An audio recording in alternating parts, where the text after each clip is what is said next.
Hello readers by eyes and by ears, this is Mari Chan and welcome back to my YouTube channel. Today we are continuing with the reading of Peerless Volume 1, also known as Wu Shuang by Meng Xi Shi, starting with Chapter 25. I hope you all enjoy. Chapter 25. As Miao Nyangzi parted her lips to speak, Qiao Xian and Jiang Suan unconsciously moved closer. Miao Nyangzi suddenly raised her sleeves and shot 2 darts, their tips glinting a blackish blue, poisoned. Shocked, both dodged. Jiang Suan flicked a prayer bead with extraordinary swiftness, intent on stopping Miao Nyangzi. But she was faster still.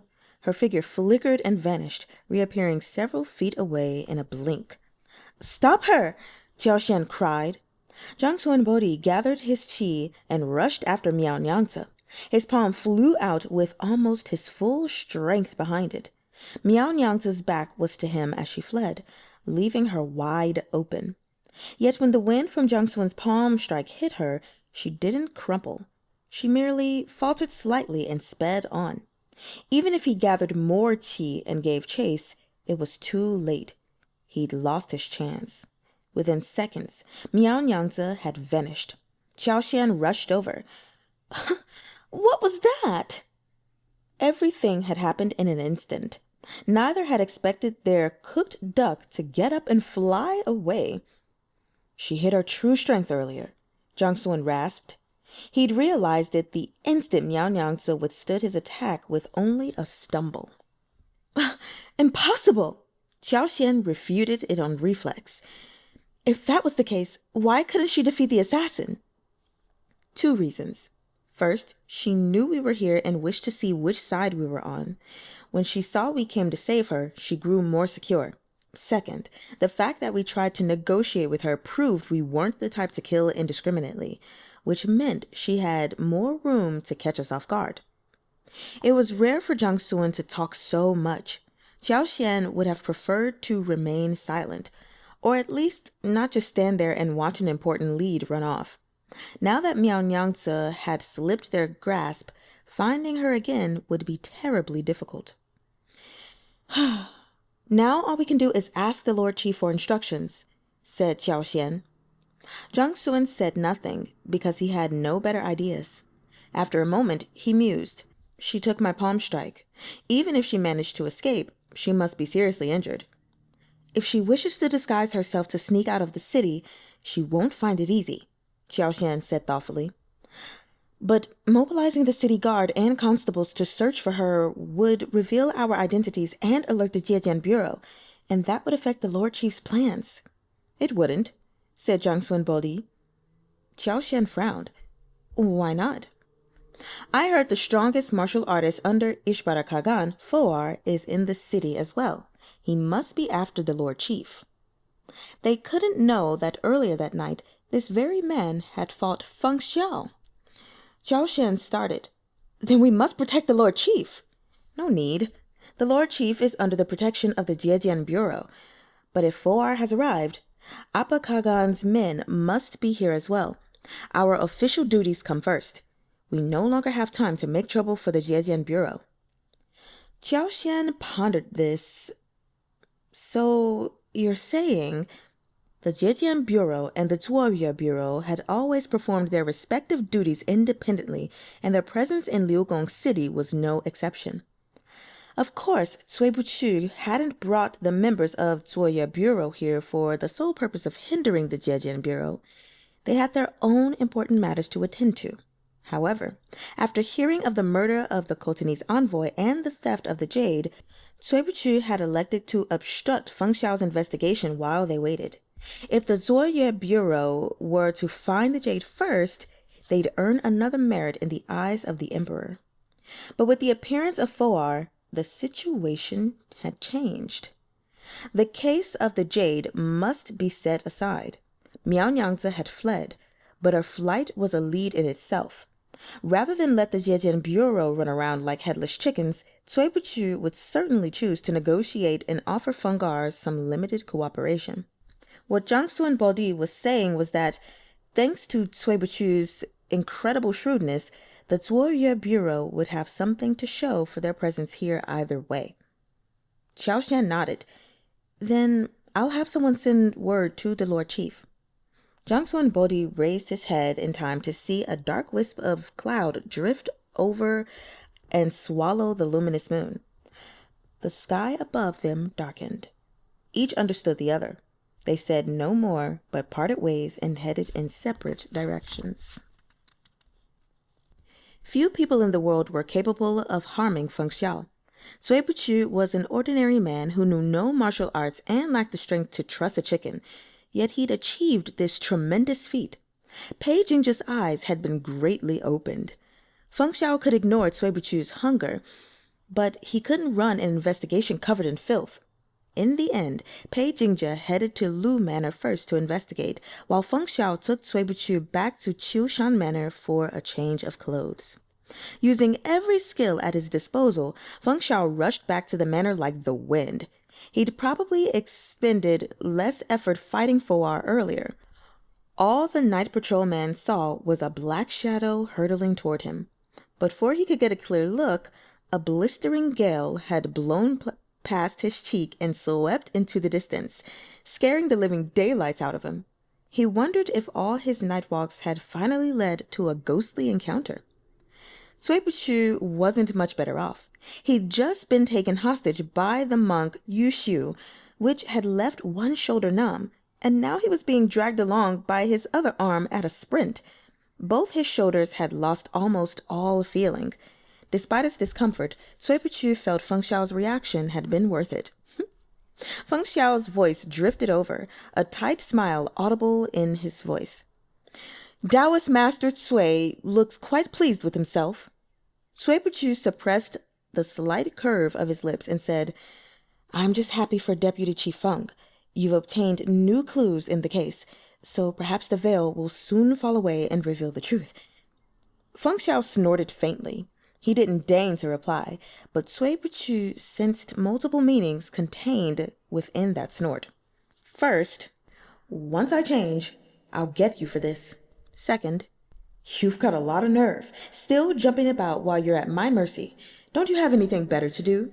Third, I'm going to make you beg for death and cry for your mother. I'll make you regret you were ever born. Cui Buchu raised his eyebrows, entirely unafraid. So what? When they arrived at Qiushan Manor, Feng Xiao tossed him aside without a word and rushed to bathe and change. Cui Buchu was no martial artist.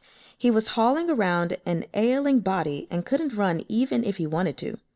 Besides, those Zhejian Bureau cavalry, the Eagle Riders, were still about, so Feng Xiao wasn't worried he might overestimate himself and make a break for it. In any case, Cui Buchu would never run. He returned to his room, washed up, and asked the maid for some snacks. This late at night, the stoves were no longer lit. It would be some time before they could cook anything. But there were pre-prepared snacks, and the maid worked fast. Soon enough, she brought a tray, along with some information. About the lead you gave them.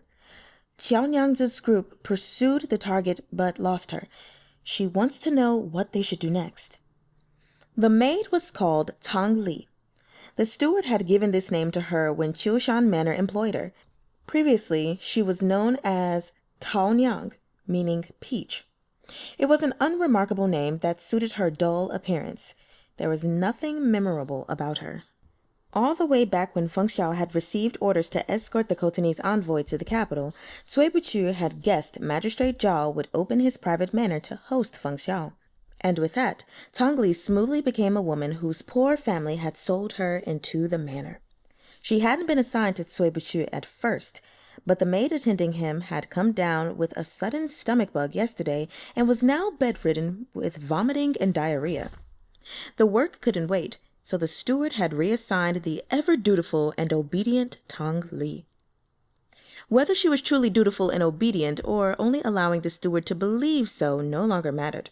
Feng Xiao and Pei Jingjia were absorbed in their investigation and paid little attention to trivial details like the reassignment of a household maid. Thus, Tang Li brought Cui Buchu all the information Qiao Xian and Jiangsu Bodhi had obtained in the past 2 days, with no one the wiser. Cui Buchu looked contemplative. The cold moonlight illuminated his profile and lent it a hint of translucency. Tongli snatched the briefest look before dropping her head. The esteemed guest in residence at the manor possessed a peerless beauty and elegance. Yet compared to Feng Xiao's bright and dazzling looks, Tongli found Lord Chief Cui Buchu more pleasing to the eye. It was just that his complexion was rather awful. "Was your lordship injured? Should this subordinate bring some medicine?" Tongli asked. "Do you know anything of massage?" asked Cui Buchu. "Both my shoulders are sore." "This subordinate will try," she said, and stepped behind Cui Buchu. When she attempted to press his acupoints, she heard him hiss softly. "Your lordship probably pulled some muscles, but your bones are unharmed. The massage will hurt a little." "Do what you need to do. I've always been good at enduring pain." Cui Buchu's words were self-mocking, but his tone was relaxed. Tongli stopped hesitating and kneaded Cui Buchu's shoulders as she continued her report.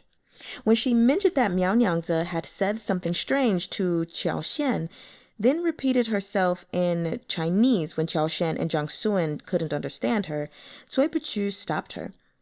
"What exactly did the target say? Did she tell you?" "She did," Tongli nodded. Anyone who was admitted to the Zuoye Bureau was no ordinary person, and those assigned here even less so. Tongli obediently parroted Miao Nyangzi's words.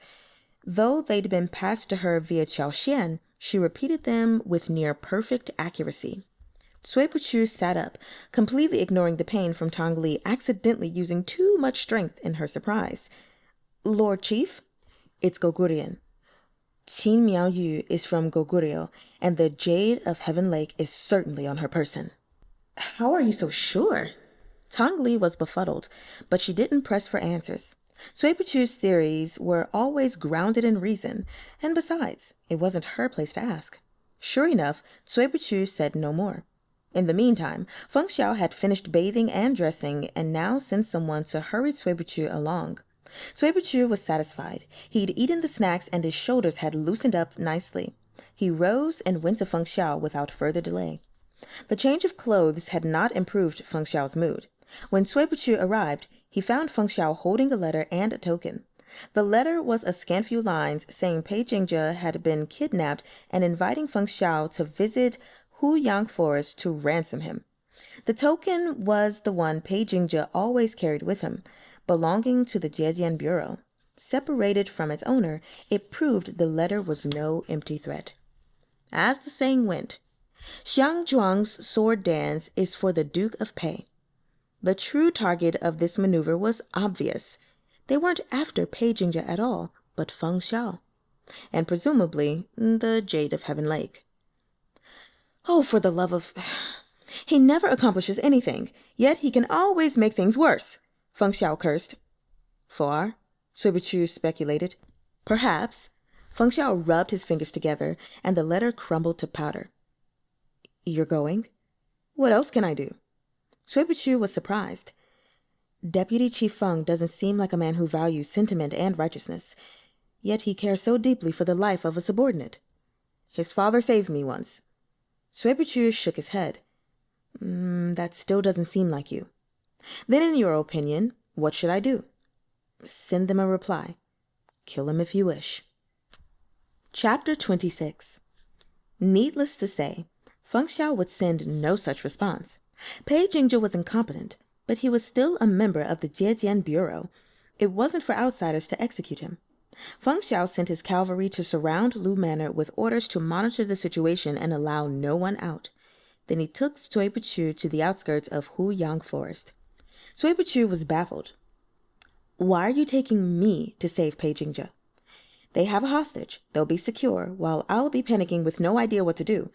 Feng Xiao's tone was leisurely. "But if the resourceful Taoist master Cui is with me, perhaps he can come up with a few ideas." Cui Buchu took in his serene countenance. There was nothing there that could be described as panic. As expected, Feng Xiao's next sentence was, "If we meet with any danger, I'll feel so much more at ease with you there." "So," Cui Buchu coolly exposed him, "you wish to use me as a meat shield." "How clever you are," said Feng Xiao. His steps were swift as the wind. Such was his skill in Qigong that he flowed like drifting clouds or running water. So that Sui Buchu didn't slow him down, Feng Xiao had looped an arm securely around his waist as he sped forward, carrying him along. Sui Buchu's feet didn't even touch the ground. With no effort from him, they arrived at their destination. The moon emerged from behind the dark clouds, bathing the world in light once more.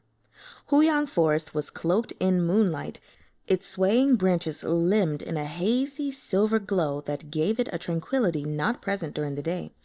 But any sense of peace was an illusion. Perhaps Sui Buchu had noticed, but Feng Xiao immediately sensed something unusual about the place. He slowed his steps. "It was you who invited me here.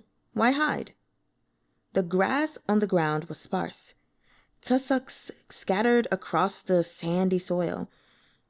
Sui Buchu heard no movement, but when he looked, a figure had appeared beneath a nearby tree. The Goguryeo expert, Go Nyong. Though Go Nyong carried the Goguryeo royal surname and ranked as a first-class martial artist even in the Central Plains, his clothes were simple to the point of shabbiness. He'd traveled thousands of miles in the same gray robe, growing ever dustier and more travel-worn, yet he cared little for such things. From the moment he appeared, his eyes were fixed unswervingly on Feng Xiao. He didn't so much as glance at Sui Buchu beside him. Obviously, this wasn't because Feng Xiao's beauty had captivated him. He now regarded Feng Xiao as a sworn and lifelong enemy and was determined to defeat him. "Where is my subordinate?" asked Feng Xiao. Go Nyong's reply was succinct. "Not here." His Chinese was halting and his tone was brusque, harsher than the cold night wind. Feng Xiao chuckled. "I know Pei Jingzhou wouldn't be so foolish. Even if you managed to take his token, he wouldn't allow himself to be captured. So tell me, who are your accomplices? Does the #1 martial artist of Goguryeo make a habit of slinking around like a rat? It seems Goguryans only know how to scurry about in the dark." Anger shone on Go Nyong's face. His hand went to his sword, but before he could draw it, a voice drifted over. "He's trying to provoke you. Pay him no mind." Another man stepped out from behind a stone. Until that moment, he'd kept his breathing so low and remained so still, even Feng Xiao had failed to notice him.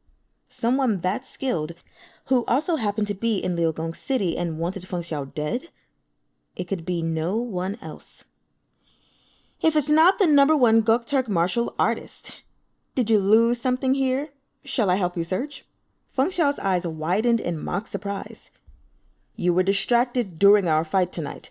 I seek a rematch," said Fo'ar. "This is the first time I've heard someone describe an ambush in such a novel and refined way," said Sui Buchu. "You're not from the Central Plains, so perhaps you don't know these more apt words: brash, brazen, underhanded, unscrupulous, debased, shameless, treacherous, and conniving.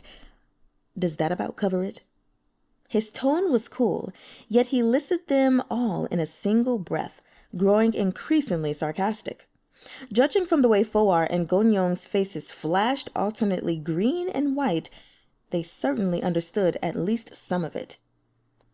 "Never have I found you as adorable and amiable as I do now, Chu-Chu. I beg Feng Langjuan not to read anything into it. Just stick to calling me Taoist Master Cui, or I'll break out in hives." "These Central Plainsmen," Go Nyong snarled, interrupting them. "A quick tongue and nothing more." He drew his sword, sweeping toward Feng Xiao. The sword glare came cold and swift like a spear of light piercing the moon, faster than when he'd moved to take Pei Jingzhe hostage earlier. At the same time, Fo'ar attacked from the other side, and the two closed in on Feng Xiao from the left and right. They were certainly determined to kill him tonight. Yet Feng Xiao showed no sign of fear. He remained motionless until both men were within striking distance. Then, with a tap of his toes, he leapt from the ground to avoid their joint attack. He gathered up his zither and tossed it forward. In the same moment, he reversed direction, diving toward the ground, his palm strike accompanied by the zither's notes as they bombarded his adversaries. Fo'ar and Go Nyong had him surrounded, yet he handled them with ease and lost not an inch of ground. Though Cui Buqiu was hardly on good terms with Feng Xiao, they were in the same boat. If Feng Xiao lost here, no good fate awaited Cui Buqiu. Fo'er and Gonyong were a formidable combination, but Feng Xiao was a force to be reckoned with as well. For a time, the three seemed evenly matched. If Feng Xiao seized the momentum, he might even win. After observing this, Cui Buqiu relaxed and edged toward a nearby boulder, ready to sit and watch the fight. Suddenly, the hair on the back of his neck stood on end as if someone had blown lightly on his nape. There was no one there. It was an instinctive reaction to danger.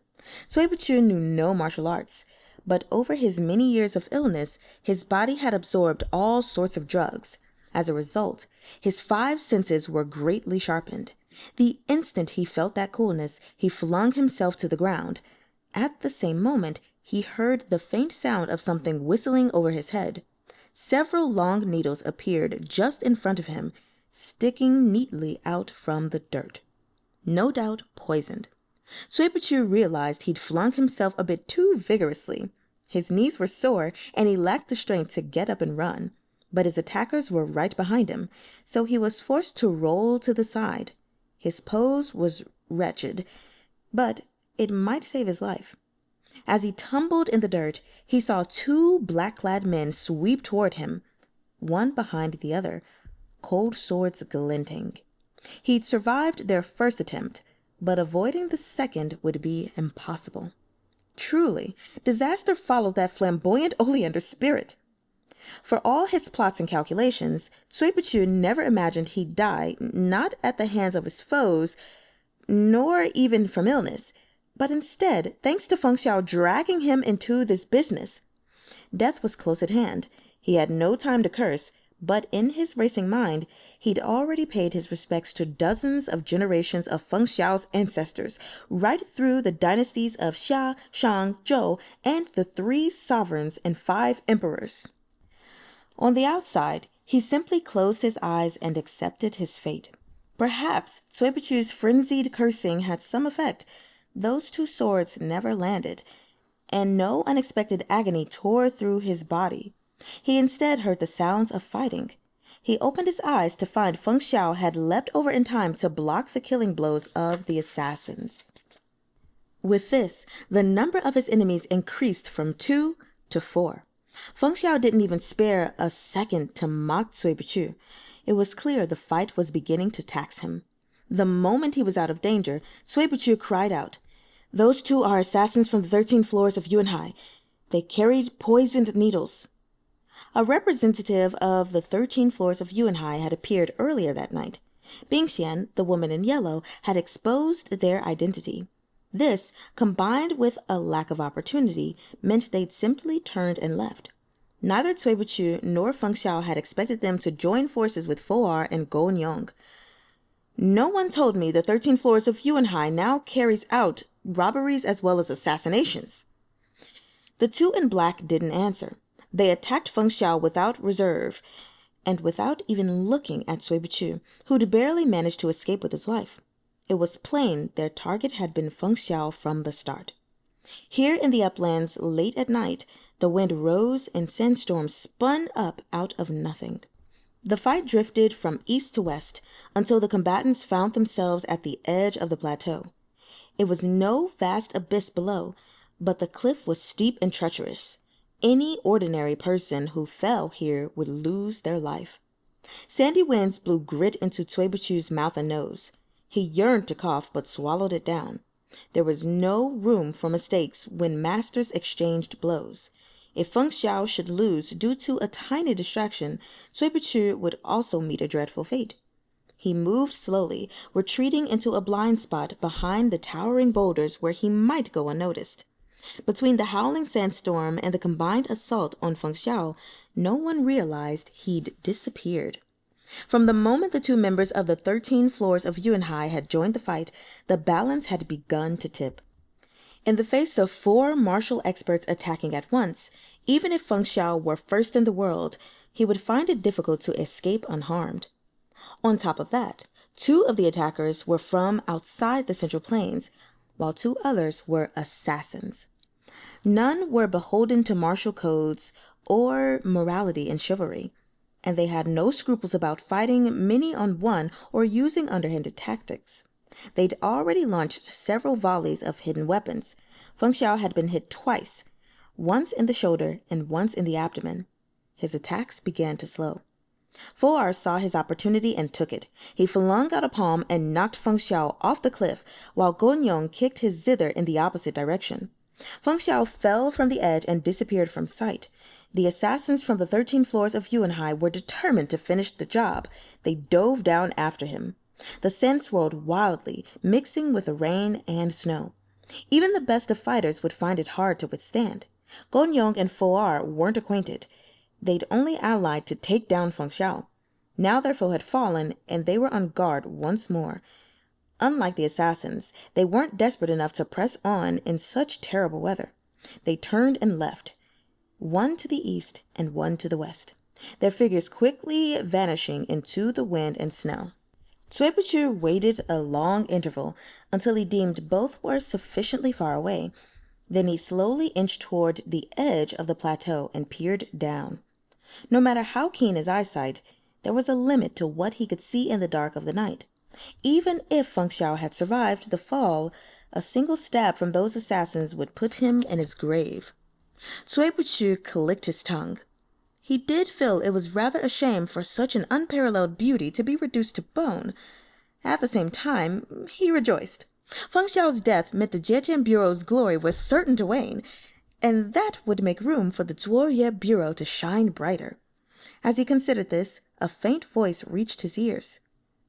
"Pull me up." Cui Buchu looked around for the source of the sound, then reached over the edge and groped at the side of the cliff. After fumbling a moment, he touched a hand. The hand clutched his fiercely, and Cui Buchu was almost dragged over the edge. He barely managed to stop his downward slide. "Pull me up." Feng Xiao's voice was weak. Its softness sounded like more than fear of being overheard. He must have suffered serious injury. "How lucky you are."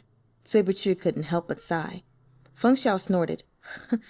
"Someone like me, unmatched in both beauty and charm, is naturally afforded the protection of heaven. How could those thugs do me serious harm? But now you need me to save you." "Once we're back, I'll give you your freedom," said Feng Xiao. "You may come and go as you please." Cui Buchu thought, "If I wanted to go, there's already nothing you can do to stop me." "That's worthless. Promise me something and I'll pull you up." "Anything," Feng Xiao said impatiently. "Just pull me up first." He kept his voice low, lest the assassins from the 13 floors of Yuanhai overhear. "Call me Daddy 3 times and I'll do it," said Cui Buchu. Feng Xiao was speechless. Chapter 27. One's dignity or one's life. Which was more important? Perhaps some would cling to their dignity even in the face of hellish torture, but that was certainly not Feng Xiao's style. He chose the second option without hesitation. "Daddy," he said. His voice was feeble, carried away by the wind and snow. It sounded more like a moan. "I can't hear you. Pull me up. I don't have the strength." Cui Buchu sneered. "You can say all that when you have no strength, yet you can't manage a single daddy?" Thanks to Tongali's earlier shoulder massage, Cui Buchu had regained some function in both arms. Feng Xiao must have also found some foothold among the rocks. Otherwise, after Cui Buchu had almost lost his arm earlier that night, there was no way he'd have been able to support Feng Xiao's weight. "Daddy, daddy." The first daddy was inflected upwards, the second down. These lilting syllables weren't from the strain of yelling over the wail of the blizzard, but the product of Feng Xiao's boundless chagrin. If a delicate woman had cried out like that, it might have been pitiful. But Feng Xiao calling out in falsetto only made Cui Buchu break out in gooseflesh, and he almost lost his grip and dropped him. At that moment, Feng Xiao suddenly plummeted downward, dragging Cui Buchu with him. The gale tore past, and sand blinded his eyes. He'd fallen without even time to grab at the stones on the cliff's edge. There were many situations in this world that no amount of wisdom could anticipate, and this was one of them. Cui Buchu had never expected Feng Xiao would really fall. Feng Xiao had his martial arts, so the fall wouldn't necessarily kill him, but at this height, it would undoubtedly be fatal for an ordinary man like Cui Buchu. The instant he was yanked down, Cui Buchu resigned himself to death. He quickly realized, however, that Feng Xiao wasn't actually plummeting. After a quick drop, he'd found his footing and pulled Cui Buchu into a recess in the rocks, a narrow cave. They stared blankly at each other across the darkness, panting harshly. Outside, the blizzard screamed, and the moon hid behind the clouds. No trace of light filtered into their hideout. Over the sound of the wind, Cui Buchu gasped, "You—" A hand had clapped over his mouth, and Feng Xiao pressed against him, pinning him to the cave wall so he could no longer move. The cave was halfway down the steep side of the plateau, likely carved out by years of wind erosions. There was little space, and it grew only more cramped with two people squeezed together inside. Cui Buchu was fairly confident Feng Xiao wasn't doing this just to mess with him. He remained motionless and didn't struggle. Sure enough, there was a lull in the wind and snow, and a black shadow swept past outside. Cui Buchu's eyes were sharp. He recognized the shadow as one of the assassins who jumped down to find Feng Xiao. In Feng Xiao's current condition, there was no question of him fighting one against two. If he and Cui Buchu had remained on the cliff's edge, they'd have doubtless been discovered. The figures suddenly stopped and hooked their feet around the stones jutting out over the crevice, hanging upside down to peer inside. The interior was narrow and black as pitch. It was impossible to make out anything within. Feng Xiao didn't need to speak. Cui Buchu was already holding his breath, perfectly focused. The only thing he didn't do was slow his heartbeat. The assassin hesitated a moment, as if considering whether to search inside. Cui Buchu, pressed against him, felt Feng Xiao shift and heard a brief rustling. Then something seemed to explode overhead, bursting outward with the sound of wings flapping. The unsuspecting assassin reeled back as the flock of bats burst from the crevice. They struck out with a palm, but only drew a denser mass of bats. Caught entirely off guard, the assassin's face was scratched bloody. They lost their balance and tumbled down the cliff. Cui Buchu never imagined there could be so many slumbering bats hidden in this small crevice. The feeling of the massive flock sweeping down past his head wasn't much better than the feeling of staring death in the face. It was worse still for the fastidious Feng Xiao. All the washing and changing he'd done before they left was completely in vain. If they made it back, the man would probably have to scrub off a layer or two of skin. The thought gave Cui Buchu a fierce pleasure, and his current treacherous circumstances no longer felt so unbearable. Feng Xiao finally moved his hand away from Cui Buchu's mouth, but before Cui Buchu could breathe a sigh of relief, he heard him say, "There's still one more." Almost as he spoke, a shadow flew in from outside, swift and violent, a sword glinting coldly in their hand as they thrust straight toward Feng Xiao. Feng Xiao had long lost his zither. Sleeve flying, he met his opponent's blade with a palm. Just as the point of the sword was about to pierce his shoulder through, he angled his body and let the blade slice through his clothes and flesh as his palm slammed into his assailant's neck. Cui Buchu heard the crack of bones breaking, and the person was sent flying out of the cave. "Shall we go?" said Cui Buchu. This was their moment to escape. Gonyong and Fo'er were long gone, unlikely to return. As for the two assassins from the 13 floors of Yunhai, Feng Xiao had killed one, and the other had plummeted down the slope and was probably more dead than alive. Even if they survived, they'd be unconscious for a while yet. "I can't walk," said Feng Xiao feebly.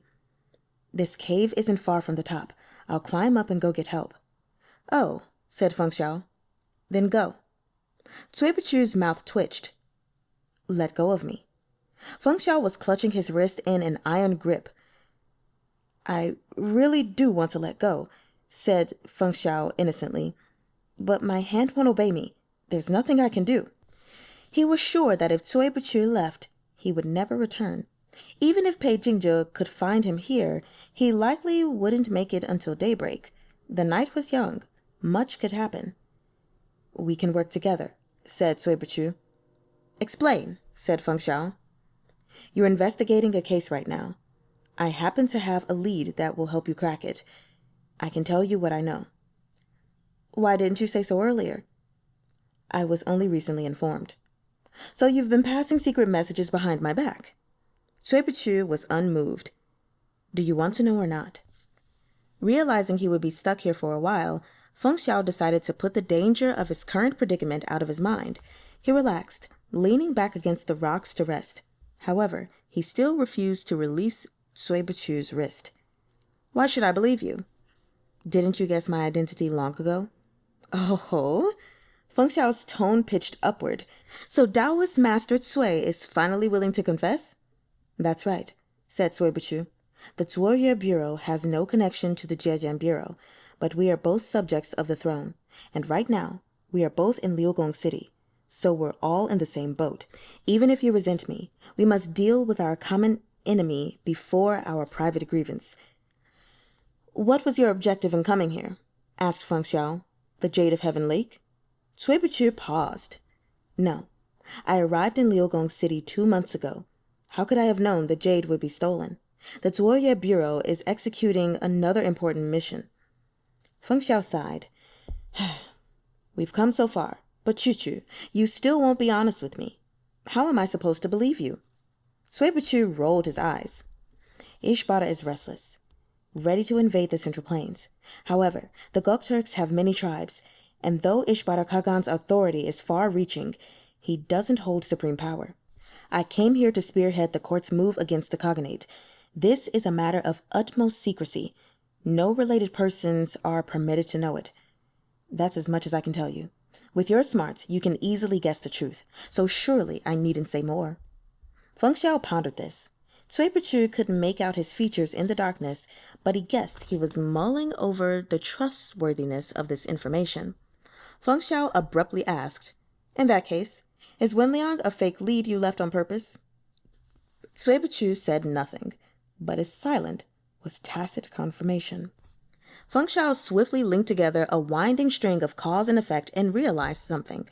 Although Cui Buchu had been at his side all this time, drugged with incense of helplessness, sickly and feeble, he'd somehow managed to lead Feng Xiao by the nose throughout the entire case. Feng Xiao's fingers itched, and he longed to yank Cui Buchu's head off and kick it around like a ball.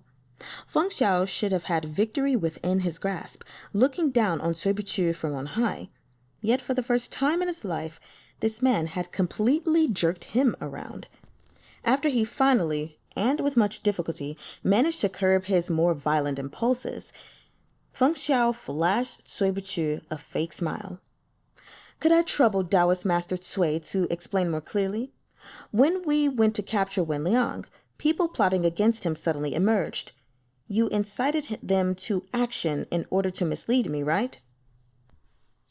Chapter 28.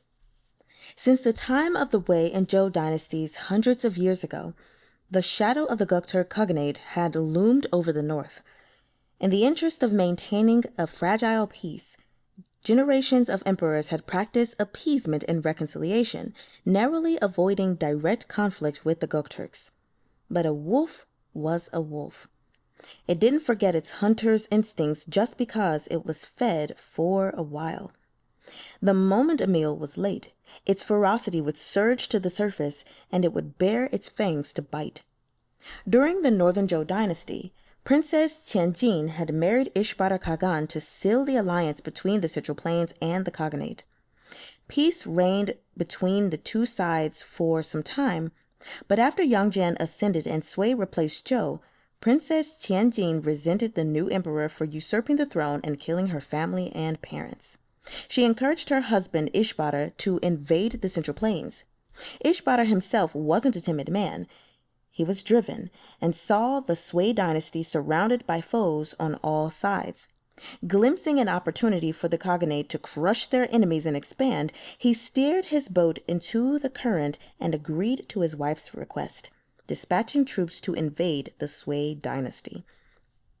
The war had begun the year before last, and fighting had continued intermittently since. Ishbadar Khagan, along with the surrounding tribe leaders such as Appa Khagan, had deployed hundreds of thousands of troops. They crossed the Great Wall, then pushed southward from Mayi, Kulwo Mountain, and elsewhere. Though the Sui army rose up in its own defense and achieved both victories and defeats, overall they were at a disadvantage. Yang Jian had to preserve sufficient strength to guard against attack from southern Chun and Goguryeo. He couldn't throw everything he had against the Gokturks. Thus, he had no choice but to take a multi-pronged approach. He made overtures to Princess Tianqin, aimed to stabilize his relationship with the Chun dynasty, and leveraged existing conflicts between the various Gokturk tribes to divide them and diminish their strength. It was under these circumstances that Sui Buchu had arrived in this remote western city. Cavalry commander Zhang Sun Sheng and crown servant Yuan Hui had received secret orders from the emperor and set out, one to Huanglong and one to Yiwu, to treat with Baga and Tardu Khagan, who had conflicting interests and a poor relationship with Ishbadar Khagan. Meanwhile, Sui Buchu was ordered to liaise with the envoys of Appa Khagan and persuade him out of an alliance with Ishbadar. Thus did they plan to divide the Khaganate from within. But Ishbadar Khagan held enormous power. Even if Appa Khagan wished to make contact with the Sui dynasty, he didn't dare do so openly. He had dispatched envoys in secret to Liugong City. Over a month ago, shortly after Sui Buchu arrived in Liugong City, Appa Khagan had sent his envoy to meet them. But the envoy contracted food poisoning while stopping overnight in Chiemua and ultimately died puking his guts out. Xiao Xian and Jiangsun Bodi had quietly arrived in Liugong City on Sui Buchu's orders around the same time. Sui Buchu sent them to investigate, but though the envoy's death was suspicious, their search turned up nothing. This only put them more on their guard. The news traveled back and forth, eating up several weeks. It wasn't until recently that Appa Khagan secretly dispatched a second envoy. This trip had been arranged with even greater secrecy, and it had been agreed that the Zuoye Bureau's scouts would only send word to their chief when the envoy arrived in Chiemua. Now that word had come, the envoy was sure to arrive within the next handful of days. That was Sui Buchu's mission, and it should have had nothing to do with the duties of the Jiejian Bureau. But then the Khotanese envoy had been murdered and the jade stolen. He was already in Liugong City. He wouldn't have been Sui Buchu if he sat by and did nothing. Feng Xiao himself had shared the leads in the case with him, and it was from this that he hit upon the key evidence of the cold plum blossom fragrance. He'd passed the message to Xiao Shan and Jiangsun Bodi, sending them to investigate this clue in an attempt to find the jade first and steal the credit from the Zuoye Bureau. Feng Xiao had hardly let Sui Buchu out of his sight, yet he'd never imagined the newly opened Wu Wei house they'd patronized had been established by the Zuoye Bureau for the purposes of espionage. Sui Buchu had also intentionally misled Feng Xiao. It was he who passed word to Zhang Sun to hide in the crowd and attack Wen Liang with the needle. Feng Xiao had noticed and stopped it, leading him and his team to mistakenly believe Wen Liang was a key figure in the investigation. Now that he'd agreed to cooperate with Feng Xiao, Sui Buchu briefly outlined the details. He didn't reveal everything, but only what he thought was necessary. After listening, Feng Xiao sighed. Taoist Master Cui was by my side the entire time, never leaving for a moment, yet he was capable of hamstringing my entire investigation. Ha! Truly amazing! Even sitting in a cramped, dark, and smelly crevice, Sui Buchu couldn't help his buoyant mood. The corners of his lips curved slightly. Hadn't you already guessed Wen Liang was a red herring? Feng Xiao sighed again. If I'm not mistaken, Foar's target wasn't me, but you. Appa Kagan had approached the Sui court. Even if he didn't pledge his loyalty, he wanted to ally with him. The various Gokturk tribes were wary of their fellows, but they also provided mutual assistance. Word of this would inevitably make its way back to Ishbara Kagan. And at that very same time, Foar, Ishbara Kagan's #1 martial expert, had arrived in Liugong City. What, or who, was his goal? It was an intriguing question. Foar had no interest in the jade, but he was determined to kill Feng Xiao. There was only one explanation. He mistakenly thought Feng Xiao was here to represent the court with Appa Kagan's envoy. If he wished to stop their secret negotiations, the surest way was to kill Feng Xiao. He could intimidate the Sui dynasty and the other Gokturk tribes in one fell swoop, thereby demonstrating the power of Ishbara Kagan. They'd be too fearful to act recklessly then. The deputy bureau chief was flamboyant and well-known, and thus he'd become Foar's target. Foar had never guessed that the one preparing to meet Appa Kagan's envoy in secret negotiations wasn't Feng Xiao at all, but Sui Buchu. We both serve the throne. What's the difference between targeting me or targeting you? If we want to get into specifics, Deputy Bureau Chief Feng also used incense of helplessness on me, subjecting me to rather horrific torture. How should we settle this score? Feng Xiao shrugged, the picture of innocence. If you'd confessed your identity sooner, it would never have happened. If I'd confessed it sooner, you'd have been wary around me, hampering all my movements.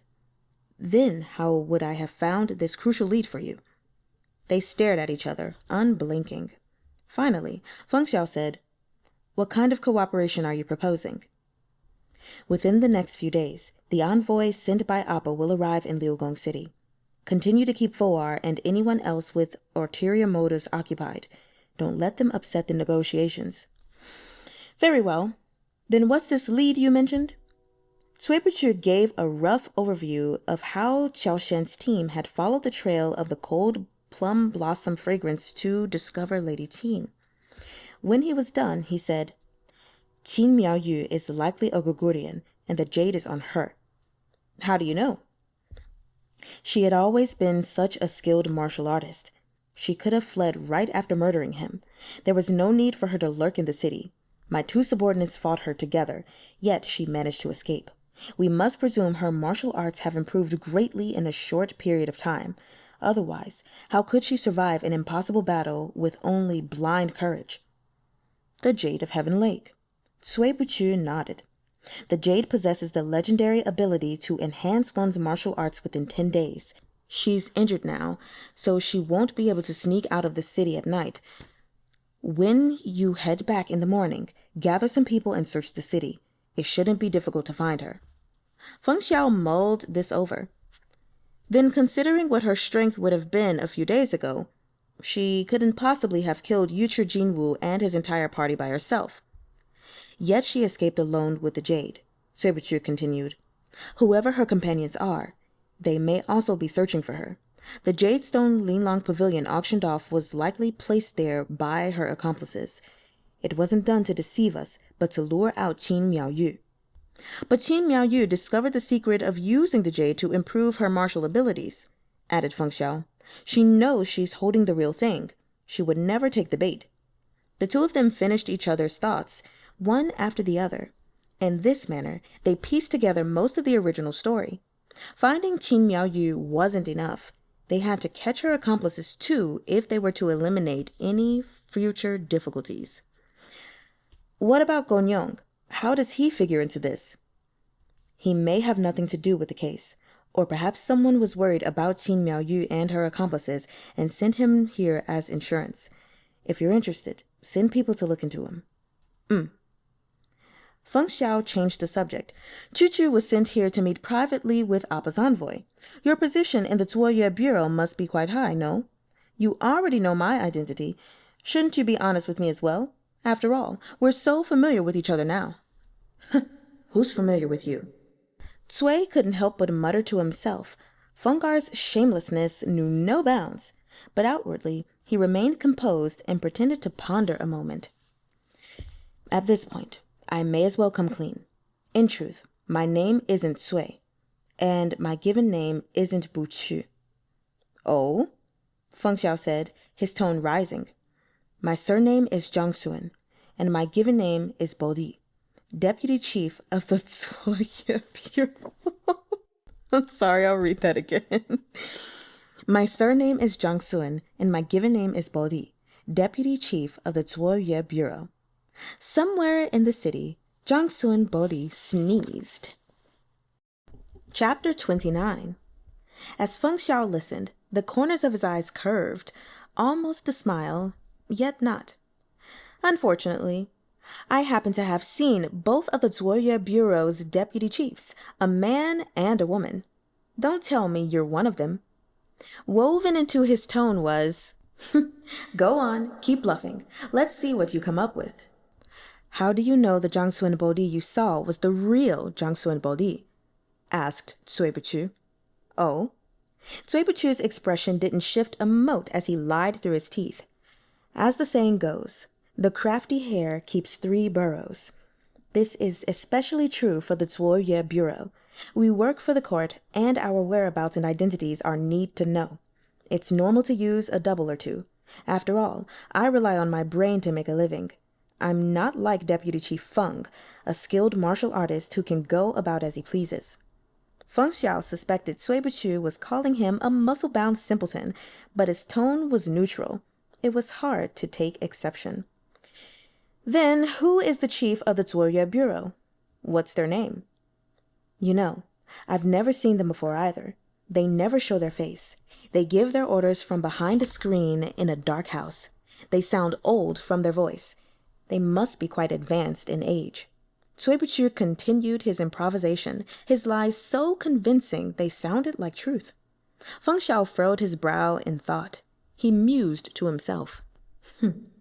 Could it be the Empress's trusted eunuch, Chamberlain Zhang? Does the voice sound masculine or feminine? Apart from sounding old, it has no distinctive features. Feng Xiao sighed. Taoist Master Cui is a gifted man of peerless intellect and cunning. How unfortunate that there's yet another person on top pressing him down. A capable man cannot lose his authority for even a day, lest he find himself impeded by all around him. In the end, being one's own master is the best way to live. Even now, they never miss the chance to tear into each other. Is that so? Said Cui Buchu. Feng Langjuan is in the same position, since the Minister of Justice is your superior. Feng Xiao smiled. The Minister of Justice is a figurehead. My Jiejian Bureau is unlike the Zuoye Bureau. Though the Empress and the Emperor are called the two saints, when all's said and done, the world can belong to only one ruler. Being under His Majesty's jurisdiction or his wife's jurisdiction, there's a distinction. In my opinion, giving up your seat as deputy chief is a no-brainer. Why not join the Jiejian Bureau instead? I'll grant you the position of 4th deputy chief, as well as the authority to take or spare a life, to punish or reward. Whatever the Zuoye Bureau can give you, the Jiejian Bureau can give.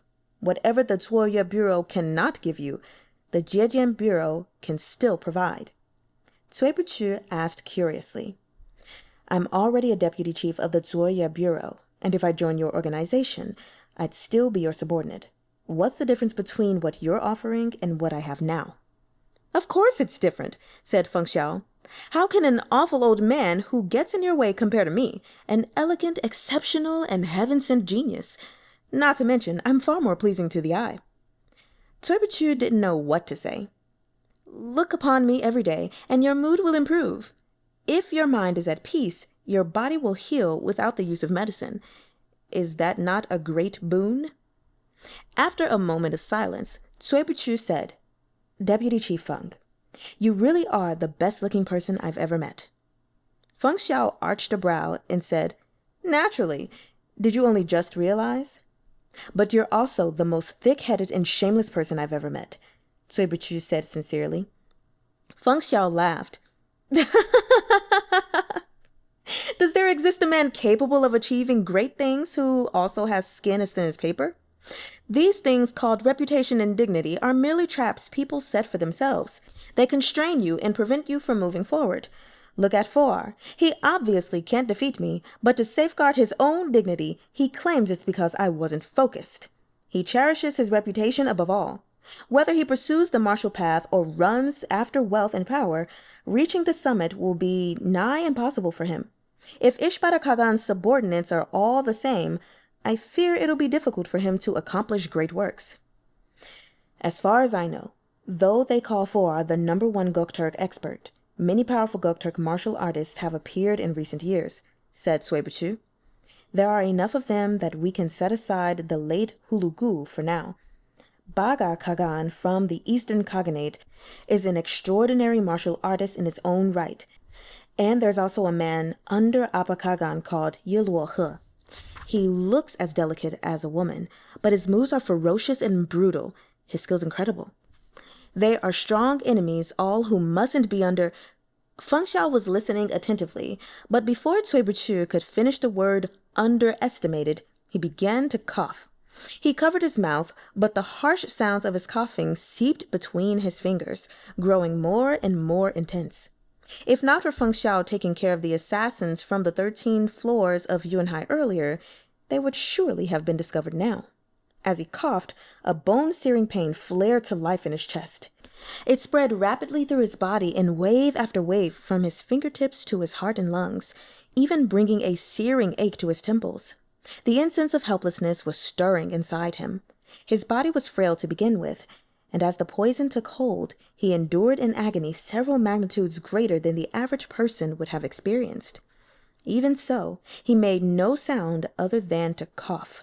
No groans or cries of pain escaped his lips. It wasn't as if the Zhejiang Bureau had never used incense of helplessness before. Feng Xiao had witnessed at least one powerful martial artist break down weeping under the influence of the incense, answering any and all questions as his resistance collapsed. Even after the poison had been neutralized, his eroded willpower dragged his body down with it. He hadn't lost his health completely, but he'd never be what he was. Yet Cui Buchu, who knew no martial arts at all, had somehow managed to accompany Feng Xiao, running around all over Liugong City with the poison working inside him, enduring it in silence until it finally flared up. When it came down to it, Cui Buchu was from the Zuoyue Bureau. He wasn't a mortal enemy. Hadn't using incense of helplessness on him been a bit much? For the first time in his life, Feng Xiao, Deputy Chief Bureau Feng, spent the span of several breaths reflecting on his actions. But he quickly cast aside such a useless emotion. Surely he merely felt sympathetic because he was too poisoned and injured. "I still have some incense of helplessness with me," he said to Cui Buchu. "No need."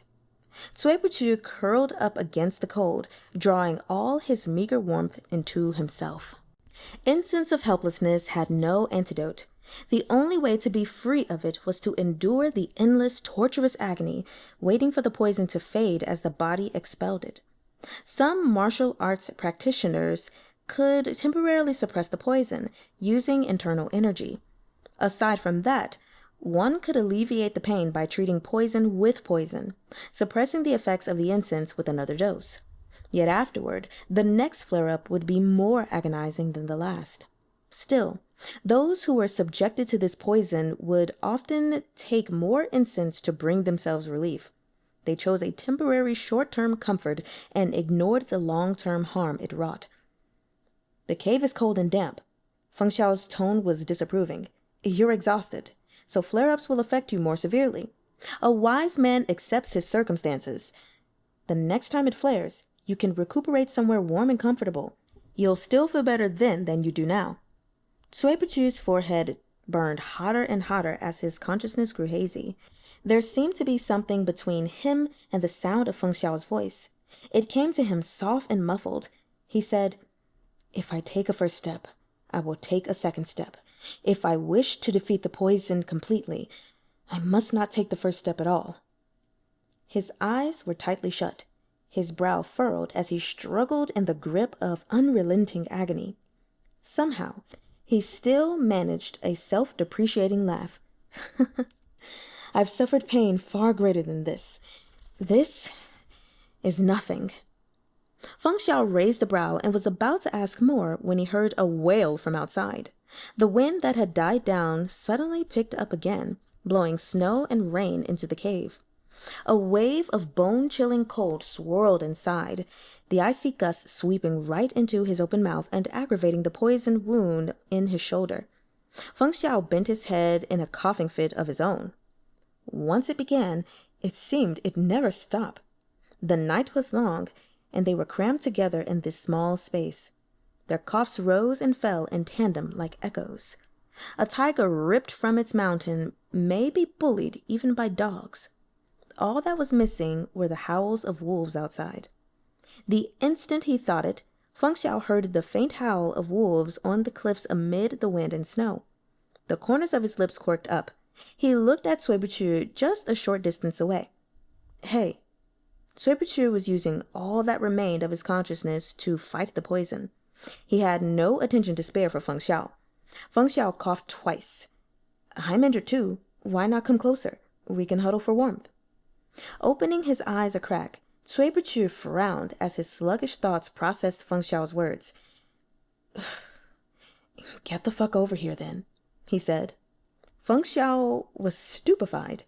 He eyed the unmoving Cui Buchu and concluded he probably hadn't the strength. Feng Xiao was left with no choice but to debase himself and scoot over, pulling the other man into his arms. Deep inside, he thought in both anger and sorrow. How did my venerable fucking self fall this far? No matter how he looked at it, it was all one person's fault. Pei Jingzhe, standing at the gates of Lu Manor, sneezed thrice in rapid succession. Whether due to the chill of the wind or someone discussing him out of earshot, he had no time to wonder. He, too, had encountered the unexpected. Chapter 30. Pei Jingzhe had arrived at Lu Manor and found himself in trouble. It was impossible for him to monitor all of Lu Manor alone. Even if he infiltrated to get an inside look, the other party was more familiar with the layout and terrain. Unless he explained his identity to the owner and had the Zhejian Bureau's Eagle Riders surround the entire complex, his quarry could easily slip away without him noticing. But if he did all that, it'd spook his target. They'd flee for sure, and he would lose the lead completely. Thus, Pei Jingzhe was in a dilemma. He'd always felt he lacked wisdom and maturity, that he couldn't solve problems the way the deputy chief could, while smiling and chatting. And if he'd possessed fantastic martial abilities like the third chief, he wouldn't have been standing here at a loss either. At the very least, he might have captured the person in black as they left Qiushan Manor. Pei Jingzhe had just about made up his mind to sneak inside when a scream from within Lu Manor shattered the night and sent a chill through his heart. Lanterns all over the manor flickered to life, and the murmur of its occupants swelled to a clamor Pei Jingzhe could hear through the doors. Infiltration was impossible now. The clatter of hoofbeats sounded from behind. Pei Jingzhe looked back. 6 of the Zhejian Bureau's Eagle Riders had followed him. "Weren't you supposed to stay at Qiushan Manor?" said Pei Jingzhe. The leader of the unit cupped his fist in a salute. "We come by order of the deputy chief to assist Pei Longjun." Pei Jingzhe understood at once. Feng Xiao had anticipated his hesitation and had sent the cavalry to prod him into making a decision. So, decide he did. Split up and surround Lu Manor. No one leaves without direct orders from me. The Eagle Riders saluted and left to take up their posts. Lu Manor was sprawling, but the Eagle Riders were trained by the Zhejian Bureau. 6 was enough. Pei Jingzhe was about to knock on the door when he felt a gust of wind at his back. His heart thumped, and he instinctively dodged to the side as a white light flashed past the corner of his eye and punched through the wooden door in front of him. The brutality of the attack put Pei Jingzhe instantly on alert. He drew his sword and spun to meet his opponent. As they came face to face, he saw his attacker was an elegant figure in white robes, radiating the cold and otherworldly aura of a celestial being from the Moon Palace. "Who is this distinguished master?" asked Pei Jingzhe. Qiao Xian sneered. "You detained one of ours, yet you ask such a question? Hand over Cui Buchu." Pei Jingzhe was startled. You... He saw another person approach. It was a man dressed in black, an eye-catching figure with a bamboo hat on his head and prayer beads wound around his hand. Deputy Chief Jiang Sun? Xiao Shan answered no questions. Her attacks grew fiercer as she demanded, "Where is he?" Pei Jingzhe composed himself and said, "I don't know what you're talking about." Although Lu Manor was in chaos, the family was not deaf. The noises they were making at the entrance was considerable. Of course, they could hear it inside. Someone pushed to open the door and was greeted with the sight of Pei Jingzhe and Xiao Shan clashing on their doorstep. They examined in shock and fury. "Stop right there! Who are you? You dare fight on the doorstep of the Lu family? Quick, get help!" On hearing the clamor, the Zhejiang Bureau's eagle riders rushed over and surrounded Jiang Sun and Xiao Xian. The situation was quickly spinning out of control. Pei Jingzhe's mind was a mess. "Everyone stop!" he shouted, and immediately withdrew half a step to prove his intent. When he saw Xiao Xian and Jiang Sun had also ceased their attack, he let out a breath of relief. The Lu family looked out over this bizarre scene, unsure how to react. It was Pei Jingzhe who broke the stalemate. "What is Deputy Chief Jiang Sun doing in Liugong City?" It was impossible for the Zhejiang Bureau and the Zuoyue Bureau to never have crossed paths. Pei Jingzhe had met the Zuoyue Bureau's 2 deputy chiefs, at least. Though it wasn't exactly the time to reminisce, he couldn't pretend not to recognize Jiang Sun. "Looking for someone," said Jiang Sun Bodhi. Pei Jingzhe smiled. "I have an urgent task to attend to at the moment. Once I complete it, I'll organize a banquet to welcome you both, then help you find whoever it is you're looking for. How about it?" "Hand him over," said Xiao Shan coldly. Pei Jingzhe guessed whom she meant, but still affected surprise. "Hand whom over?" "Cui bu qu!" Coughing lightly, Pei Jingzhe squashed down his guilt. "My apologies. I've never heard of any such person." Anger darkened Xiao Shan's face. She stepped forward, ready to attack again, but Jiang Sun Bodhi stopped her. "Hand him over, or don't even think about leaving here tonight," he said. Pei Jingzhe laughed. "Bold words, Deputy Chief Jiang Sun.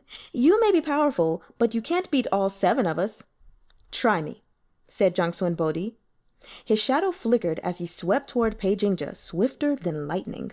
By the time the cavalry riders surrounded them realized what had happened, Jiang Sun had reached Pei Jingzhe and was grabbing for his shoulder. Pei Jingzhe dodged narrowly, but his long sword was still halfway out of its sheath when it was forced back in by a strike from Jiang Sun's palm. Thrice he tried to draw his sword, and thrice he was prevented. Pei Jingzhe's face flushed crimson. He knew he was nowhere near a match for the deputy chief of the Zuoyue Bureau in martial arts. Still, he'd never expected to be humiliated such that he couldn't even unsheath his sword. For a martial artist, this was shameful beyond belief. The truth was, Jiang Sun Bodhi was going easy on him. Otherwise, even with the eagle riders present, he could have killed Pei Jingzhe as easily as breathing. "Where is he?" Jiang Sun Bodhi brought his palm down, aiming for the top of Pei Jingzhe's skull. Pei Jingzhe couldn't avoid it. He reflexively squeezed his eyes shut and cried, "Xiushan Manor!" From all around came the shocked gasps of the eagle riders. 2 rushed over, but they were too late. The wind from Jiang Sun's palm strike howled, then disappeared. Pei Jingzhe opened his eyes and saw Jiang Sun had abandoned his attack and was now standing in place. Having just raced to the gates of hell and back, Pei Jingzhe stared in shock. Jiang Sun Bodhi gathered his sleeves and threw his arms wide, forcing the eagle riders of the Zhejiang Bureau to stumble backward. The eagle riders who'd hurried over were elite members of the Zhejiang Bureau. At minimum, they qualified as first-rate martial artists in the Jianghu. Yet Jiang Sun shoved them away effortlessly, leaving no room for a counterattack. That one move alone was enough to show Pei Jingzhe that while Jiang Sun Bodhi might be Feng Xiao's inferior in martial arts, the gap was a narrow one. In attempting to fight him, Pei Jingzhe had overestimated his own abilities. Xiao Xian fixed Pei Jingzhe with a chilly glare. "Didn't you just say you've never heard of any such person?" Pei Jingzhe's smile was strained. "How could I know your intentions? A little wariness is reasonable, is it not?" You knew Cui Bichu was a member of the Zuoyue Bureau, yet you detained him, tortured him, and harassed him. The Zuoyue Bureau will remember this debt. Once we've retrieved him, we'll take our time collecting. Pei Jingzhi's head throbbed. It's true Taoist Master Cui is with us, but we haven't harassed him. My lord brings him wherever he goes. He felt a stab of guilt, but he couldn't very well say. We drugged him with instances of helplessness, and it flares up every 3 to 5 days. He's yet to recover, but our boss dragged him out this morning to identify suspects. Qiao Xian saw his hesitation. She stepped forward and fisted a hand in his collar. What did you do to him?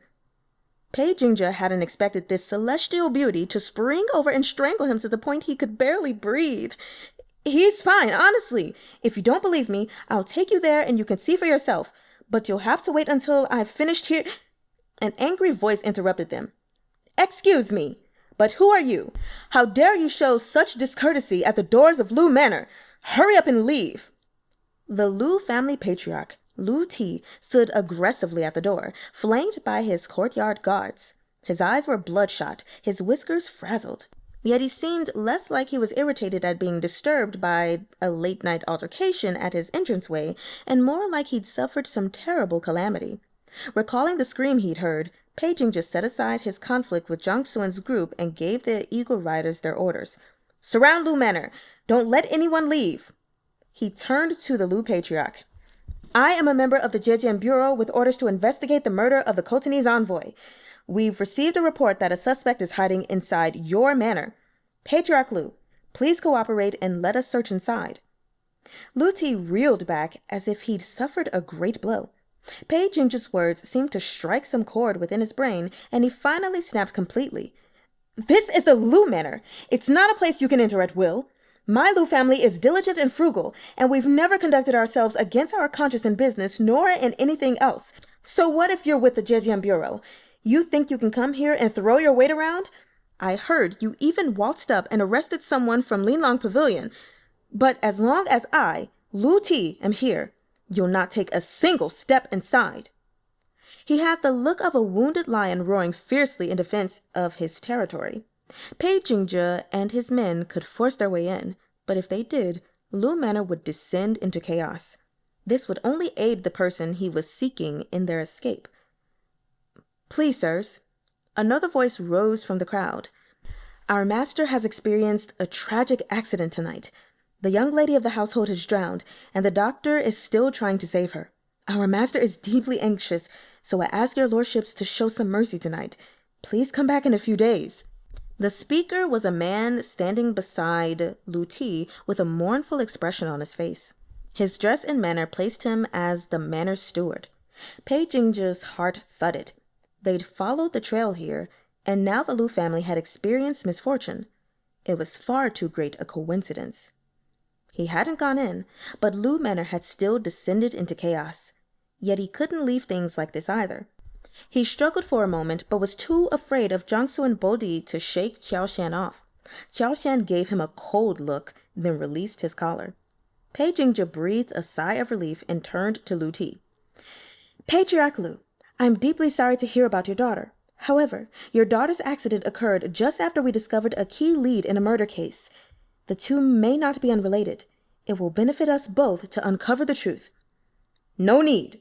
We merely wish for peace and quiet, snapped Lu Ti. Pei Jingzhi ignored him.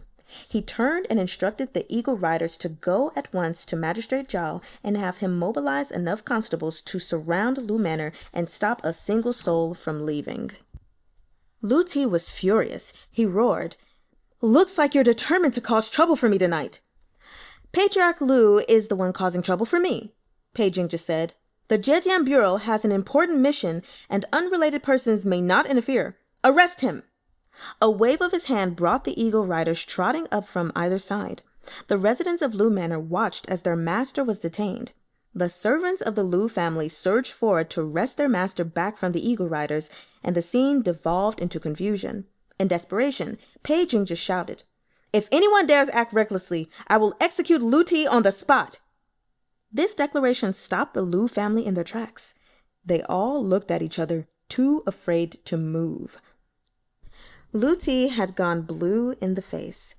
He held nothing back as he thundered, "You lot are completely lawless. Don't you know we're related to the Lu family of Fan Yang? I'll bring you before the magistrate for contempt toward our noble family."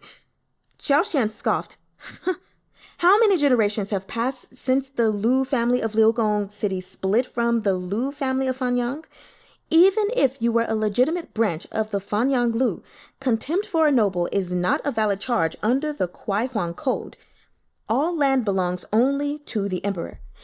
Don't think too highly of yourself, then complain when your death comes that you don't understand why. Pei Jingzhe had never imagined Qiao Xian would speak up for him. He glanced at her in surprise.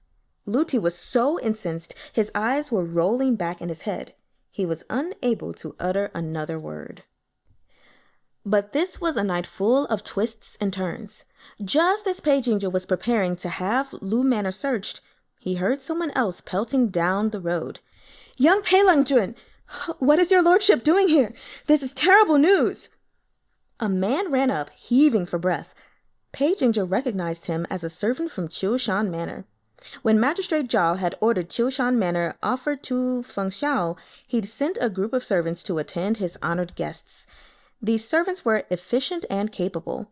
They never asked what shouldn't be asked, and never said what shouldn't be said. Even the fussy Feng Xiao hadn't found fault with them. Now one of those servants was running mel-pel toward Pei Jingzhe.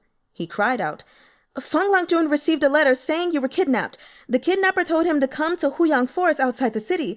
He asked this humble servant to tell the Eagle Riders to find County Magistrate Zhao, then surround Lu Manor and ensure no one leaves. He said he'd deal with them on his return, but why is your lordship here? Was Feng Langjun deceived?" Pei Jingzhe's face paled in horror. "Did he go alone?" The servant was still panting as he shook his head. "He took Taoist Master Cui with him." At that, Qiao Shan and Jiang Su and Bodi blanched as well. "When did he leave?" Pei Jingzhe demanded. "The same time this humble servant left the manor, around an hour ago." Qiao Shan raged. "If he wanted to die, he could have done it on his own. Instead, he's dragged our people into it."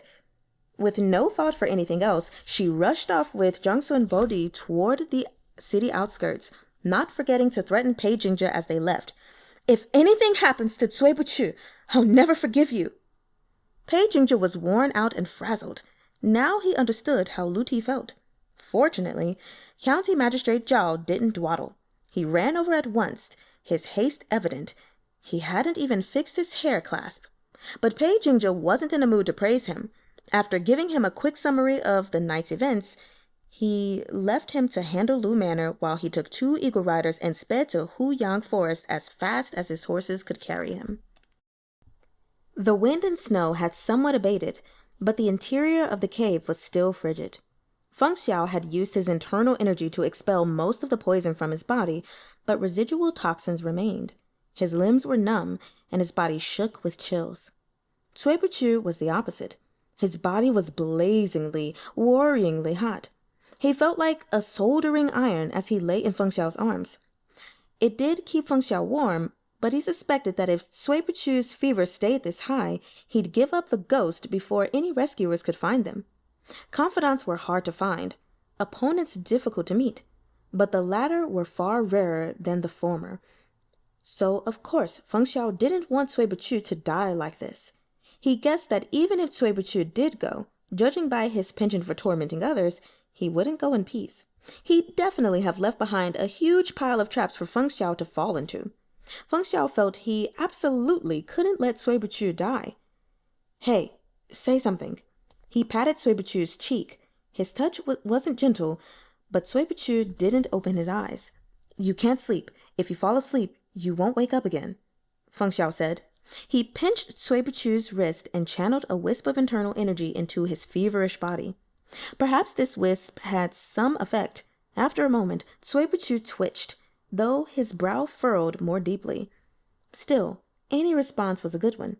"Chu-chu, what do you think of my looks and charm?" Cui Buchu's lips moved, but no sound came out. I know. They're unmatched throughout the land. You don't have to keep praising me. I've long grown bored of such flattery. It seems you're no different from the vulgar masses, but today I'll tell you a story from my youth." Cui Buchu's eyes remained closed as he sighed softly, almost like a reply. "When I was young, I traveled to the southwest and heard a story there. It was about a man from a local noble family and a beautiful woman. The woman's family was impoverished, but the man fell in love with her at first sight. He overcame every obstacle, insisting he'd make her his wife. At first, the young lady refused to believe him. She wished to marry a man of her own station and live a simple life.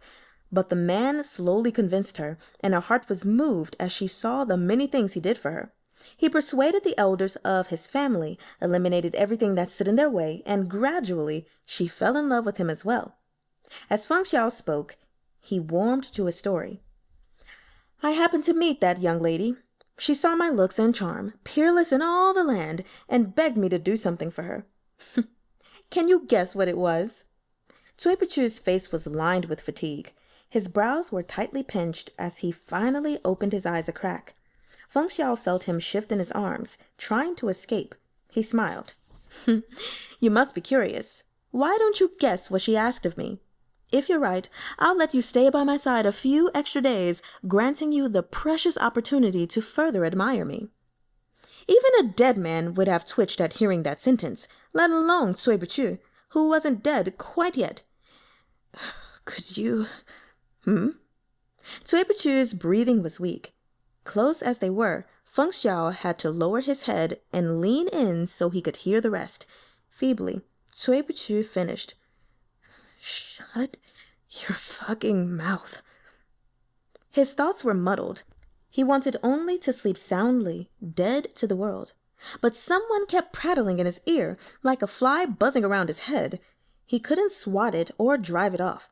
Cui Buchu wanted to rip that fly's head off and toss it far beyond the clouds, then force that irritating creature to reincarnate as a mute fly for 18 lifetimes straight. Feng Xiao raised a brow and said, "That's not right. How can you refer to my mouth in such a vulgar way? You should call it a fortunate mouth. Everything I say is as precious as jade or gold. My words are something all yearn for, but few are fortunate to receive. Yet you get to be held in my arms. This is a fortune that only comes once in 3 lives.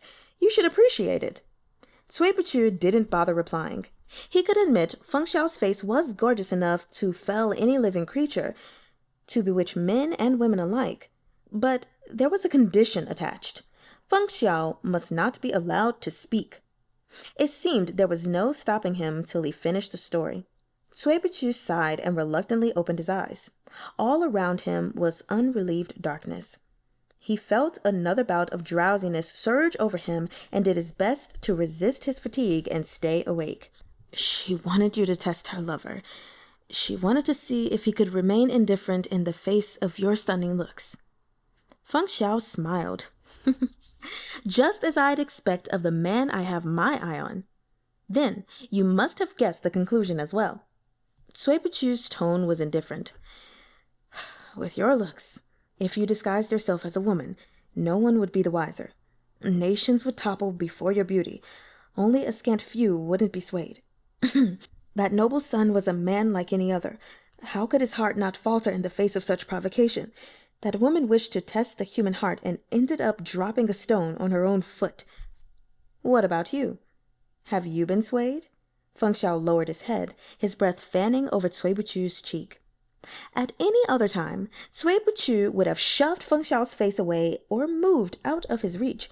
But he was completely drained. He couldn't even turn his face aside, let alone lift an arm to push him off. "Just because someone's heart is swayed doesn't mean they've fallen in love," he whispered.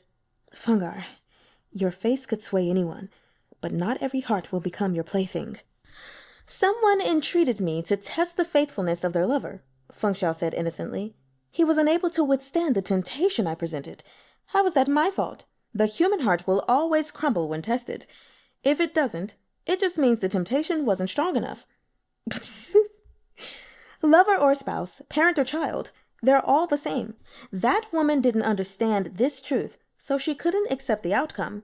She deluded herself into thinking she was the exception. Isn't that absurd? What happened to her afterward? Yes, the man had a sudden change of heart and fell for another. The woman was unable to bear it. She either fled or ended her own life. In this world, women have no third option. How clever you are, said Feng Xiao. That young lady threw herself into a well. Oh, okay. The man was heartbroken for a time, but 2 years later he married someone else. They lived happily ever after, a loving and a harmonious union. So, what do you think? Wasn't that a fun story? Cui Buchu didn't reply. Feng Xiao was mildly surprised. I didn't expect someone as cold and calculating as Taoist Master Cui to believe in true love. Whether true love exists or not has nothing to do with me, said Cui Buchu coolly. I just want to know when you're going to shut up so I can sleep. You probably won't be able to sleep at all tonight, because I have another tale to tell you. Cui Buchu was at a loss for words. Feng Xiao talked most of the night. By dawn, it didn't matter how loudly he spoke, Cui Buchu no longer stirred. He was barely conscious as he weathered the incense of helplessness flare up, but at least his temperature had fallen slightly. Finally, he was no longer radiating that blazing, terrifying heat.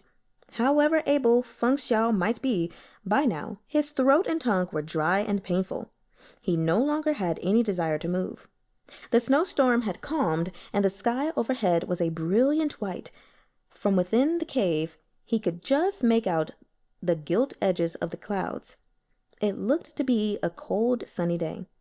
Feng Xiao sighed and muttered to himself, The whole night has passed. I'm cutting Pei Jingzhe's next 3 months' salary by half. He slowly got up, then half-dragged, half-carried Cui Buchu outside. He pinched underneath Cui Buchu's nose, trying to wake him. I'm going to carry you up. Wake up a bit, at least enough that you won't fall off my back. Cui Buchu grunted faintly and followed Feng Xiao's instructions. He wrapped both arms around Feng Xiao and lay against his back, obedient and docile. His usual acumen was nowhere in sight. Feng Xiao sighed again.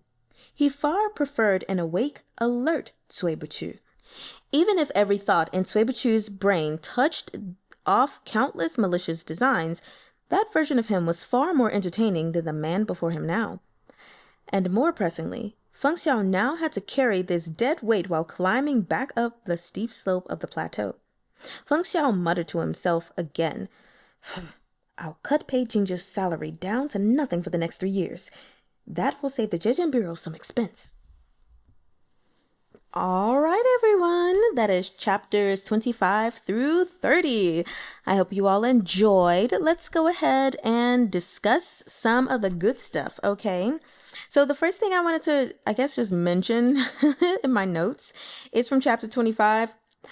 I knew it was going to happen, but I didn't know it was going to happen. So I didn't say anything. But I just thought it was funny that Miao Nyangzi totally played them, making it seem like that she was going to, give in to them. And then she was like, psych! But also glad to know that she's not dead, because with the way chapter 24 ended, I definitely thought maybe there was like someone else, or maybe even the person they were fighting before that fled. I thought maybe they came back around and shot out a poisonous needle or something, and then she was gonna just die. So I thought that was funny. A character that was mentioned named Tang Li, or Tao Niang, equal to peach. Just thought I'd tell you guys how to pronounce peach. It's Tao Zi. Tao, second tone, Zi, Tao Zi. So that's peach. If you guys want to know more fruits, you can let me know. Okay. Then going to page 212, there was a footnote that I felt was relevant to share because it was about the trap that was set up ultimately. And it said, as the saying went, Xiangzhuang's sword dance is for the Duke of Pei.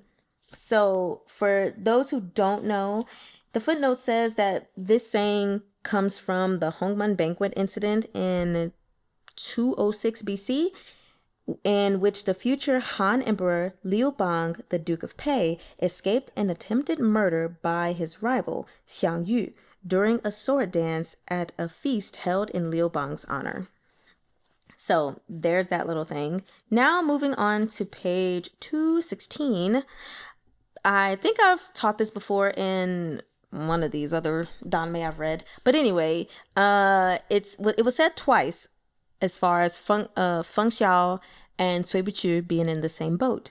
So I'm going to teach you guys a way to say in the same boat, and that is 彼此彼此.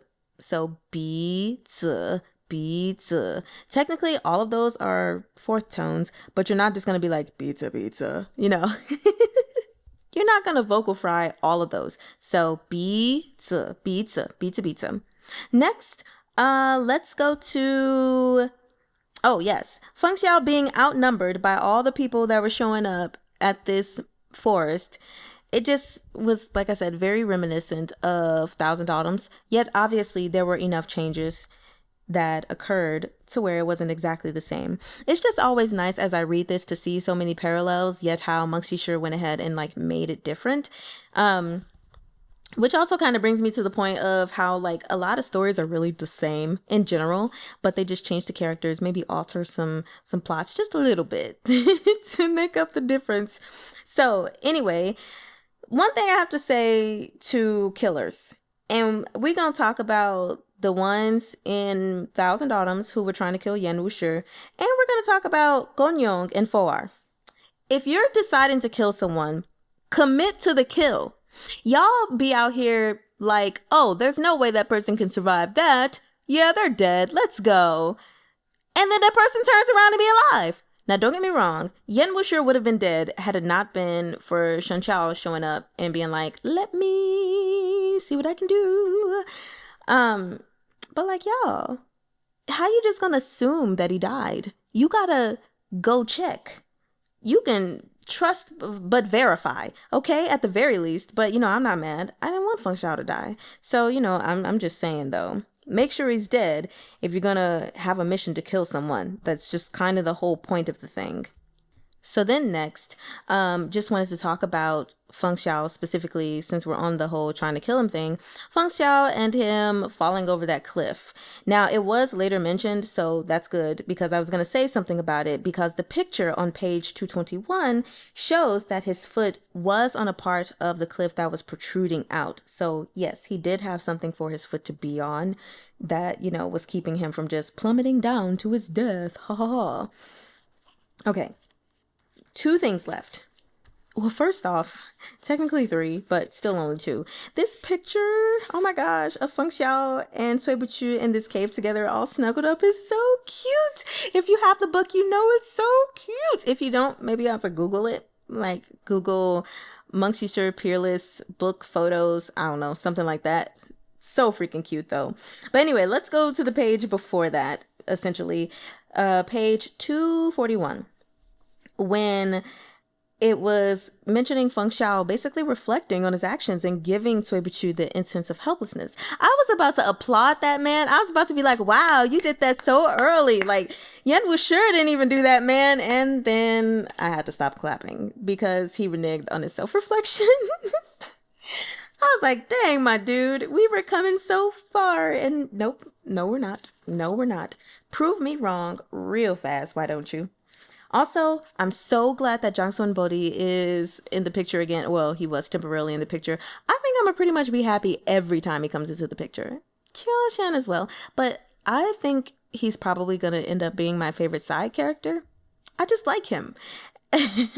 So, next, let's move to page 257, where, you know, Feng Xiao is telling this story about this woman and then gets to the point of her testing her man. And then at the end of that story, he says, the woman wished to test the human heart and ended up dropping a stone on her own foot. I'm sorry, Cui Buchu said that. And I just thought, you know what? I don't know what's wrong with women. Sorry, women. Sorry, us. Because we do this. I don't do this, but we do this.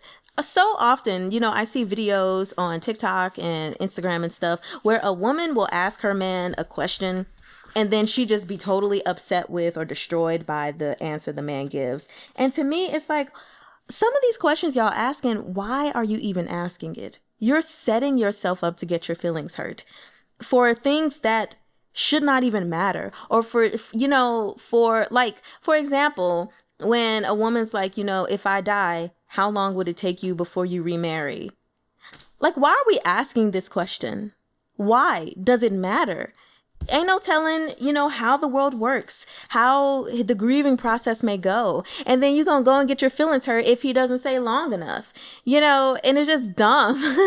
So I thought that the story he shared was actually quite interesting, but I'm also glad to see that it wasn't a scenario where, either of them were like, oh, poor woman, she died, she killed herself, that's so sad, that sucks. I mean, don't get me wrong, that's so sad, that sucks, boo-hoo, blah, blah, blah, snore.